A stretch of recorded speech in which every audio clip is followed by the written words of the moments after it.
The Oscar Pistorius case is all over bar the actual sentencing set for the 6th of July. It was a day of firsts as Paralympian Oscar Pistorius was asked to remove his prosthetics and walk on his stumps before the court.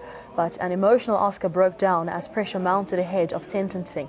Following the demonstration, defense lawyer Barry Roux said it highlights Oscar's circumstances on the night of Riewer's death. Roux said Oscar is a broken man who is paying constantly for killing his former girlfriend Riewer Steenkamp. He said the court could take into account the good work done by Oscar for society. The defense also argued that Oscar did not intend to kill Riewer Steenkamp. However, Kardinaal for the state countered that, saying that proper weight must be afforded to the serious crime of murder. As such, Roux said pity would play no role in the handing down of sentence.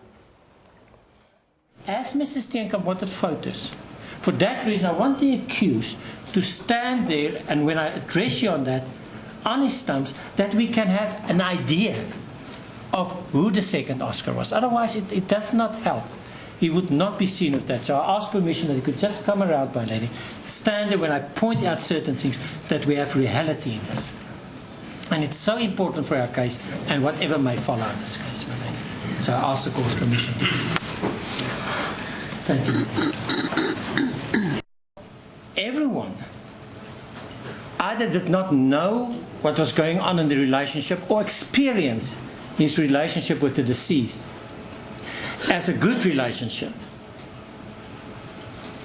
But then, after hearing rejected evidence in this court and media publications about rejected evidence, then suddenly he became the villain. Ms. Martin, I was very, very careful when Mr. Steenkamp gave evidence because I understand the pain. But there comes a point that I have to draw a line. And where we also must focus on what's going on with the accused in this matter. And I have unfortunately reached that point. Meanwhile, State Prosecutor Kardinaal launched a spirited attack on Oscar and demanded that mercy should not be used to justify or condone a serious crime.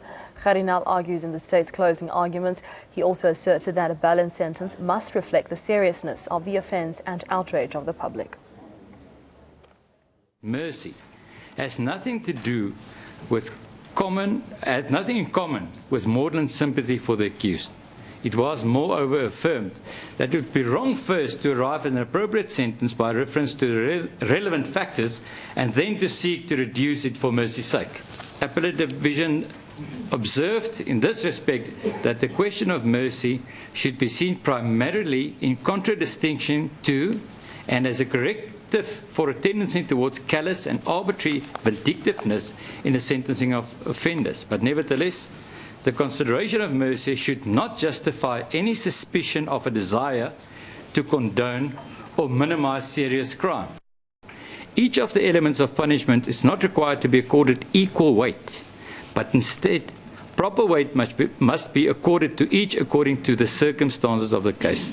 Serious crimes will usually require that retribution and deterrence should come to the fore, and that the rehabilitation of the offender will consequently play a relatively smaller role.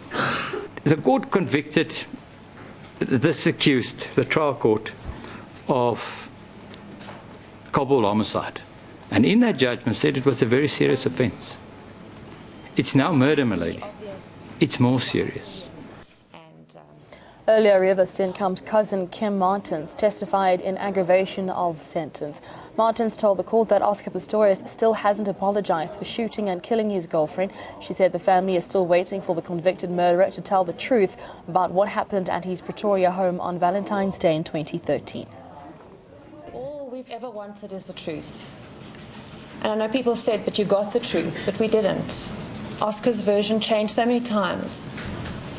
And I never ever heard him saying that I apologize for shooting and murdering Riewer behind that door. I don't feel there was an apology from him. I don't feel the true version came out. We just wanted the truth. That's what we wanted. Coping, yes, because you've got to get on with your life. but the scars, the effect runs very, very deep. We'll never completely get over it. But I'm a mother of 3 children. I have to cope. I have to be an example for them. Besides the obvious anxiety and depression, as a family, we'll never ever be able to carry on like normal.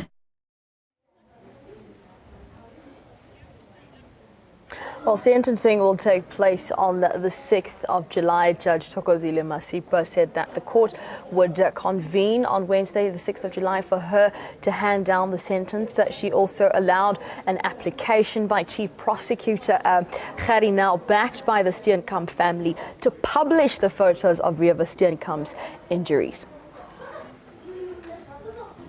Michael Apple joins us on the phone line. Michael, good afternoon to you.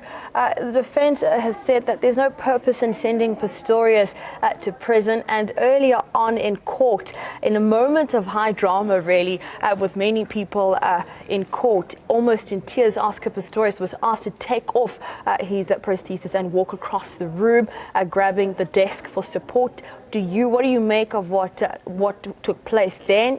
I understand that Barry Roux said he didn't want to overplay vulnerability, but it seemed as though that was his strategy.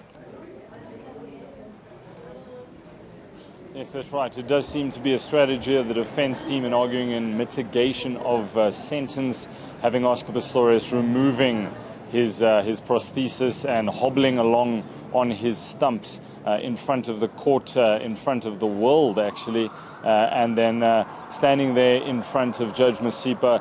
It's seen as a draw card for the defence to play the vulnerability card, but Advocate Barry Roux saying that he wanted to place it in the mind of the judge. This is the man that she was sentencing.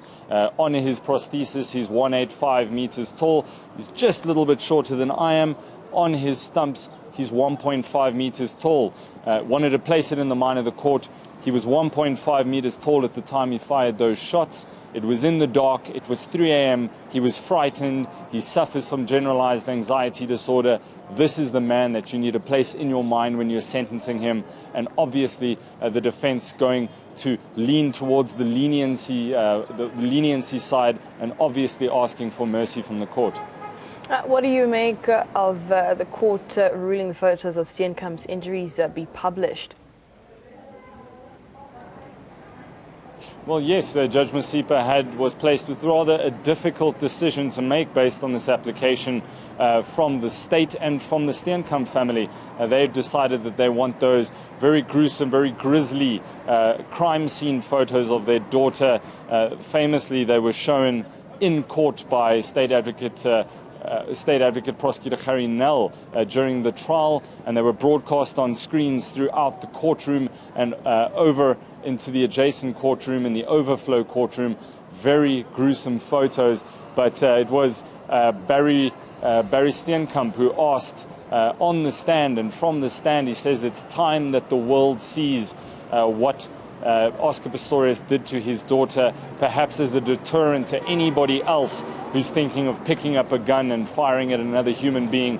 This is the result. This is the consequence of firing your weapon at another person, a lethal weapon with black talon ammunition. He wants those photos shown. During the trial, there was a court order that those photos not be shown. The state brought the application that those gruesome photos not be shown. And once again, it was the state bringing an application for those photos now to be made public.